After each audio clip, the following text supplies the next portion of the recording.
আজকের রেসিপি মেটে চচ্চড়ি। মেটে চচ্চড়ি বানানোর জন্য আমি এখানে খাসির মেটে নিয়ে নিয়েছি। এবার এটিকে ভালো করে কেটে ধুয়ে পরিষ্কার করে নেব। আর এরকম ছোট ছোট টুকরো করে নিয়েছি। একটা কড়াইয়ে তেল গরম করে এখানে সর্ষের তেল ব্যবহার করেছি, তেজপাতা আর গোটা গরম মশলা ফোড়ন দিয়ে দিয়েছি। আর এখানে পেঁয়াজ কুচি আর লঙ্কা কুচি দিয়ে দিলাম। এবার টমেটো কুচি দিয়ে দিলাম আর দিয়ে দিলাম ক্যাপসিকাম কুচি। দিয়ে খানিকক্ষণ একটু নাড়াচাড়া করে নেব। এরপরে দিয়ে দেব এর মধ্যে স্বাদ মতো নুন আর হলুদ দিয়ে আবারও খানিকক্ষণ একটু নাড়াচাড়া করে নেব। একটু গোল্ডেন কালার হওয়া অবধি নাড়াচাড়া করে নেব আমি। এরপরে যখন একটু গোল্ডেন কালার হয়ে আসবে এর মধ্যে আমি মশলা হিসাবে আদা বাটা আর দিয়ে দেব রসুন বাটা আর দিয়ে দেব কাঁচা লঙ্কা বাটা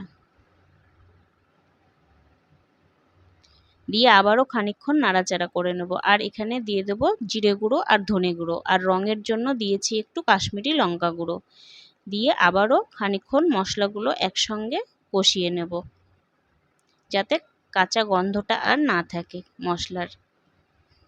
এরপরে যখন একটু কষানো হয়ে আসবে তখন কেটে রাখা মেটেগুলো এর মধ্যে দিয়ে দেব, দিয়ে আবারও কিছুক্ষণ একটু কষিয়ে নেব। কিছুক্ষণ একটু কষানোর পরে এর মধ্যে আমি একটু জল দিয়ে দেব।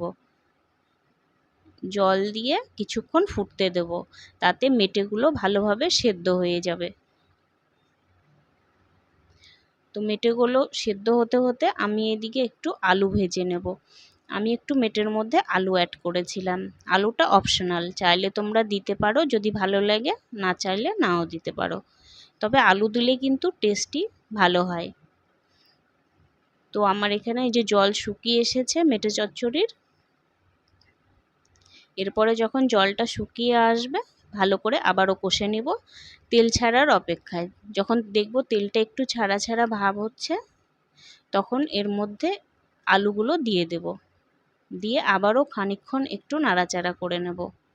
যেহেতু আলুগুলো আগের থেকেই সেদ্ধ হয়েছিল ওই জন্য আলুগুলো একটু পরেই দেব।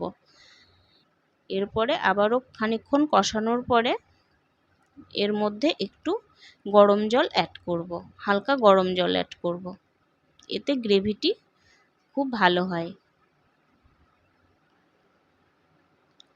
আর এর মধ্যে আমি একটু স্বাদ মতো নুন দিয়েছিলাম। আর তোমরা যদি চিনি খাও তো একটু চিনি দিতে পারো, চিনিটাও অপশনাল, চাইলে দিতে পারো আর যদি না চাও না দিতে পারো। এরপরে খানিকক্ষণ পরে একটু ফুটিয়ে নেওয়ার পরে নামানোর আগে একটু শাহি গরম মশলা গুঁড়ো দিয়েছিলাম আমি।